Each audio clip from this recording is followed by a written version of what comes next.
there were people that came in, used to wonder why people used to play back then with big 10-gallon cowboy hats. And it's because they pass them around. Yes, there were individuals who entered, they play, wondered as to why individuals used to play previously with large 10-gallon cowboy hats. And because I pass around, imagine this. The audience is cheering. Flashbulbs light up the stage. And there he stands, Bob Dylan, caught in time like a living legend. A god with a guitar, a prophet in shades. To the world, he's invincible. A lyrical warrior who revolutionized music and rewrote rebellion. But move behind stage lights, and the tale distorts into something sinister. Beyond glossed-over lyrics and legendary album artwork, a dark labyrinth of failed promises, burned bridges, and backstage betrayals exists. This is not the Dylan of record shops and Rolling Stone magazine covers. This is the Dylan who broke hearts without glancing back, who employed silence as a weapon, who vanished when loyalty demanded he remain. And the truth, it's not only messy, it's explosive. And it begins way before the applause died. It begins with a woman who at one time referred to him as the love of her life. Joan Baez. She gave him her stage, her voice, her heart, and when she needed him most, he vanished. The silence that ensued wasn't only personal. It was political. To the many, it seemed as if Dylan had left a lover, but more importantly, he had left a cause. But that was only the beginning of many cracks. Years went by, and his romantic life played out like a dark maze. In the background, rumors whispered of trysts reaching across cities, tour buses, and hotel rooms. Women turned into muses and then into memories. One of them, Sarah, attempted to usher in peace after the hurricane, but even that haven broke down eventually.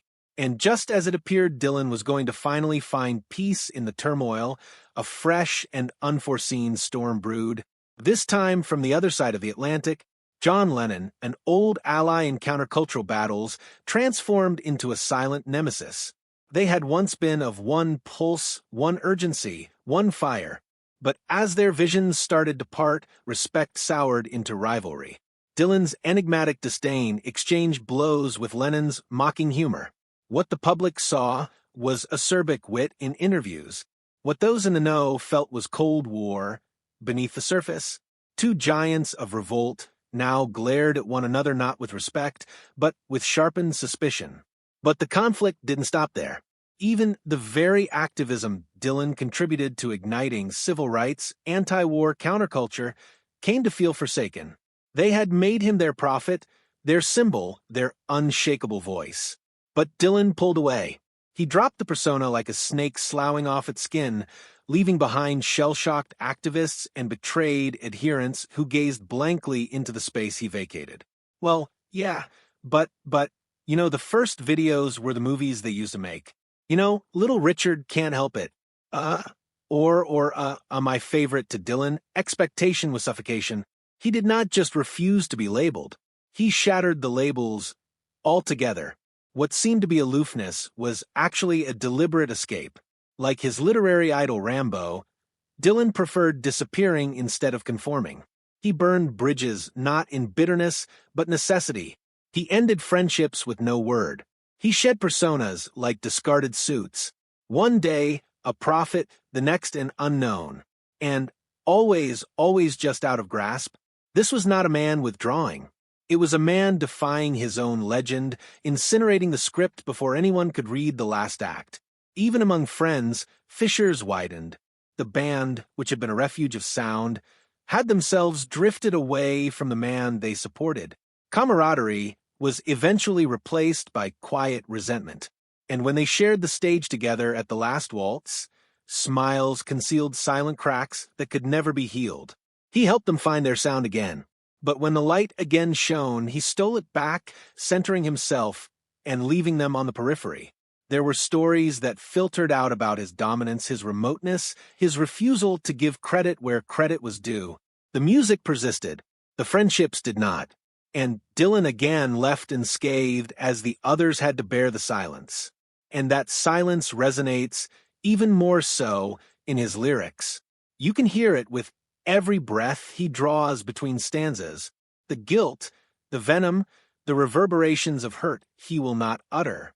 Dylan's lyrics are not just music to poetry. They're audio landmines, every line shaded with unacted fury and hidden remorse. These are not closure ballads. They're never written letters, never spoken confrontations, never issued apologies. Listen to Idiot Wind, and you hear not anger alone, but the bellow of a relationship reduced to embers with no tangible desire to sort through the debris. In Positively 4th Street, no hidden meaning exists, merely naked contempt clothed in melody. Don't think twice, it's all right, not acceptance. Heartbreak masquerading as indifference. It is in the silences between the lyrics. The bend of the chords like shattered vows. Friends identified when he sang about them. Lovers saw themselves in the smoke. Enemies heard their loss etched into vinyl. These songs are not songs. They are emotional battlefields. Tormented by those he abandoned, Dylan transformed his most potent tool, his lyrics, into a confessional booth with no priest, no absolution, and no horizon to see. And then came the unexpected turn.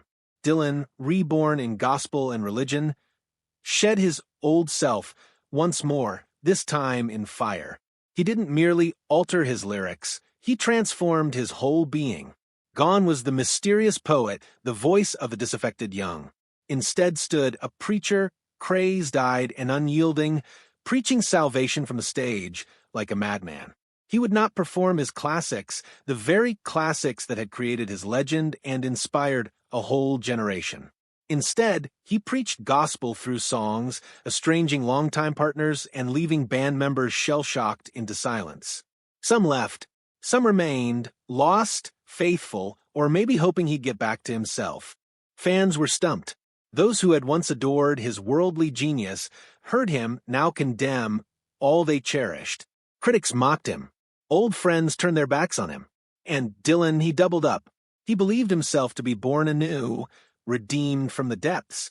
But to many others, it was abandonment.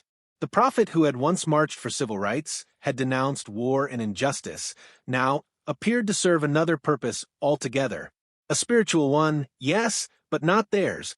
While some perceived his new work as a spiritual awakening, others felt betrayed by the counterculture. The prophet, who once provided them with protest anthems, had discovered a new god and left his adepts reeling, split, and ultimately behind. But even fresh voices carried old tension. Patti Smith, his one-time heir apparent, came into his world and felt the chill. In the late 70s, she was dubbed by critics as the female Dylan. Fans would whisper that the torch had passed. But Bob Dylan did not appreciate the notion of being overtaken, even figuratively. In interviews, he had paid lip service to her praise, but those around him detected something more, a deep-seated resentment, the type that does not boil over but gnaws. When they toured together, the climate was far from collaborative. Smith later described the backstage dynamic as cold, tense, even surreal. Dylan would avoid eye contact. He'd offer cryptic half-sentences or simply drift into silence, as though the air between them was too heavy to speak through. She felt unwelcome in the very spaces they were meant to share. Insiders remembered underhanded sabotages, spur-of-the-moment set changes, technical malfunctions that never seemed to happen during his own shows, and a general attitude of patronizing mentorship. What was to be a celebration of 2 generations of poetic blaze turned into a subdued psychological struggle. Smith once quoted, "Being near him felt like trying to light a match in a storm. He was both the wind and the silence afterward, and that silence, it wasn't peaceful. It was heavy, charged, and full of unsaid truths, like verses that never made it into the song. And when Dylan finally activated his fans, the disintegration was total. In the 1980s, Dylan was in a tailspin, not only artistically, but spiritually and emotionally as well. The icon who had once had a nation in his hand seemed on stage to be a specter. On tour, he'd show up unkempt, eyes unfocused, voice unstable. Instead of poetic lucidity, he spoke in enigmatic rebukes. Rather than sacred anthems, he performed fragmented set lists, frequently shuffled to the point of non-recognizability. He lectured his crowds. He ridiculed the very songs that had made Messiah timeless, such as Blowin' in the Wind, were mumbled, mutilated, or skipped altogether. Fans who had waited decades to see him went out crying, perplexed, or enraged. Some booed. Others protested by walking out, broken by the disparity between myth and fact. But Dylan refused to flinch, or at least he wouldn't let on. To him, the public wasn't always holy. There were times it was the jailer reminding him of who he used to be, of the incarnation he no longer wanted to be.